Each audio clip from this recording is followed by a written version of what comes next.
What is going on, everybody? Welcome to my channel. If you're new here, my name is Black Apino the Apple Guy, and I want to welcome you to my channel. My channel specializes in tech tutorials, video unboxings, reviews, and a little bit of vlogs here and there. And today I want to talk about the lenses that I use for my YouTube videos. I've got a lot of people who typically have asked what lenses I use for my vlogs or what lenses are good for vlogging. And I'm just going to kind of go over the lenses that I have and what I use them for. Now, I'm not going to go into the cameras too much because I've already done reviews on them, but I use the Panasonic series cameras. This is the G85 and this one is the G7. So if you're not familiar with these two cameras, I will drop a link in the description for the unboxings and reviews I did on those. So primarily I'm just going to be talking about the lenses, and I have done reviews on these lenses, but I thought I would do just kind of an in-depth, a little bit more on specifically the lenses that I use for my unboxings and my vlogs. So we're going to get into it now. So right now, the first lens that I've actually used in terms of first ever was the kit lens that came with my G7. This is what is known as a prime lens or a prime zoom lens. And by that I mean this is a 14 to 42 millimeter lens. So I have anywhere from 14 to 42 millimeters to kind of zoom in and zoom out on various things that I do, such as vloggings or any product details or just anything in general that I would require me to kind of zoom in and focus and zoom out. Now, this is just a simple kit lens that does come with my G7. There's nothing really fancy. It is an optical image stabilizer, so it's not going to be the same thing as the 12 to 60 millimeter, which I'll talk about in a few minutes. So the camera itself does not have any stabilizers in it. It's just simply a camera. With the lens, it is an optical image stabilizer, so you basically have to turn on the stabilizer on the camera, and the lens kind of does a little bit of the stabilizing. So it's not really, I wouldn't say good for run and gun shooting, although there are ways of kind of getting beyond or getting kind of fixing the stabilizing issue with these type of lenses by simply just holding the camera closer to you. And with the fact that the G7s have the flip out screens, it makes it much easier to see what you're doing, at the same time keeping the camera closer to you. That way when you need to do any type of focusing or any type of zoom ins, it is not as shaky. This comes with the G7 as well. There's another kit called the 45 to 150, which I'll also talk about. That also comes with the G7, and I have a link in the description if you're interested in that combo kit. I believe it goes for about, I believe B&H had it for about $500 for a 2-kit lens. So that is what this is known as. Pretty much all of these lenses, with the exception of the Neewer, are what are known as prime zoom lenses. So they all have a certain length in which they zoom, and depending on what you're using, how you use them, each lens is going to have its weaknesses and its strengths. So the next one we're going to go into is, this goes for my G85. This is the 12 to 60 millimeter, and this does have an optical image stabilizer in it as well as the camera itself. So it kind of stabilizes the camera a little when you're walking around, and the image and the videos that you do with this lens are also more smooth like. So this is a 12 to 60 millimeter. So as you can see, it extends all the way out a little bit further to 60 millimeters, and then if I need to go in closer, it gives me the 12 millimeter. So as you can see, there's a quite big difference in zoom when it comes to that versus the 42 millimeter. As you can see here, that is full zoom out on the 42 millimeter. This is the full out on the 12 to 60 millimeter. As you can see, you can get in much tighter shots with this as opposed to this. This has a stabilizer in it as well as this one, but it's only in the lens and not in the camera, whereas this one is both the lens and the camera. So this will give you a much better stabilized shot if you are doing videos. So this is what is known as a prime zoom lens. And then the next camera lens, now I'm not exactly sure why I bought this. It's a 14 to 45 millimeter lens.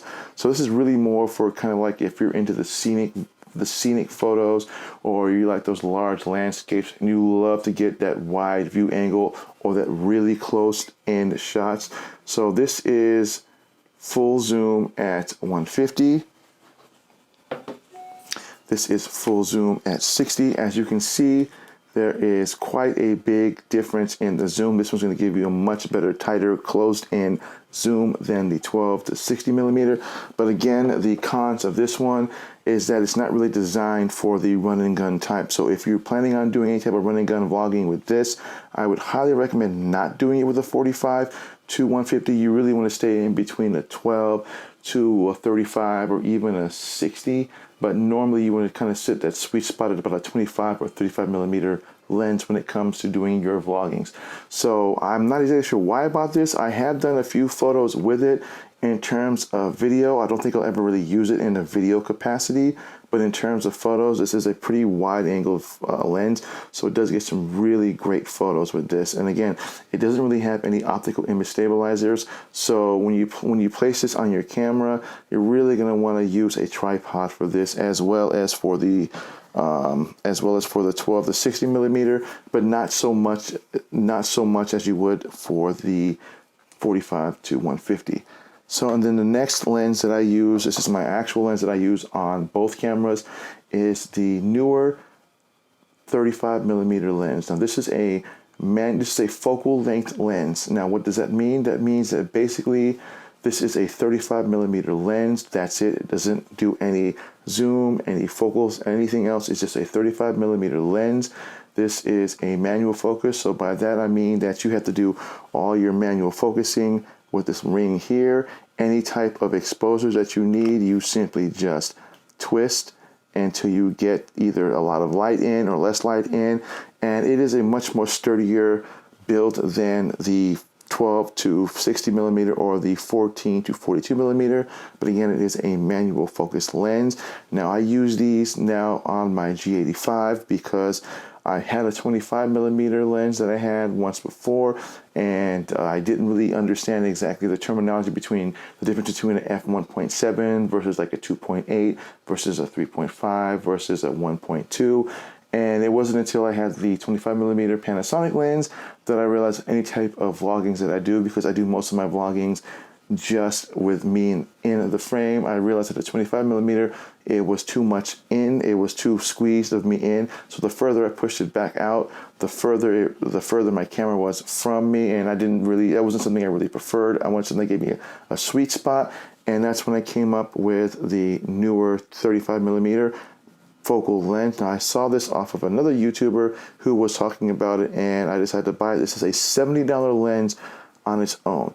So let's give you a price standpoint. If you were to buy this lens on its own from the Panasonic website, it's about a $250, $260 lens for this. This lens here, which is the 14 to 42 millimeter, this lens is about also $250.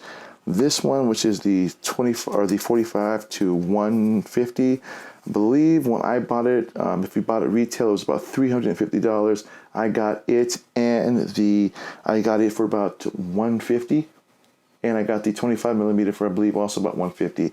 So the price, although has gone down on these, or sometimes you can find them inexpensively by my Amazon, they are pretty inexpensive. They can be a little pricey. So if you're looking to buy the next lens for your camera, depending on no matter what camera you get, I would recommend getting a 35 millimeter focal length lens, especially an f1.7, as it will give you the best kind of bokeh blurry effect, but keeping a better shallow depth of field, so you look more crisp in it. And that's something that I think a lot of YouTubers and videographers, even myself, like. Like I said, I've done this numerous times where I've had the 25 millimeter lens, and although it's super close on me, it was too close, and no matter how far I put the camera back, it just really wasn't giving me enough of a shallow depth of field for me. So that's why I got rid of it, and I got the 35 millimeter lens. And it just takes a little bit of manually focusing and understanding how to use the lens with your cameras, all the focusing and everything from the lens itself manually. So this is basically what I use for all of my YouTube videos. Again, I don't really use the 45 to 150 unless I'm doing any type of scenic shots, but I can get the same shots out of the 12 to 60 millimeter. So when it really comes down to any video vloggings that I do, I just have this just in case. But I really primarily use all my vloggings with the 35 millimeter, and then any type of product unboxings, I will use the 14 to 42 on the G7, and then if I'm feeling like if I want to do any run and gun vlogging, I will use the 12 to 60 millimeter, as the 35 millimeter does not have any type of image stabilization in it whatsoever.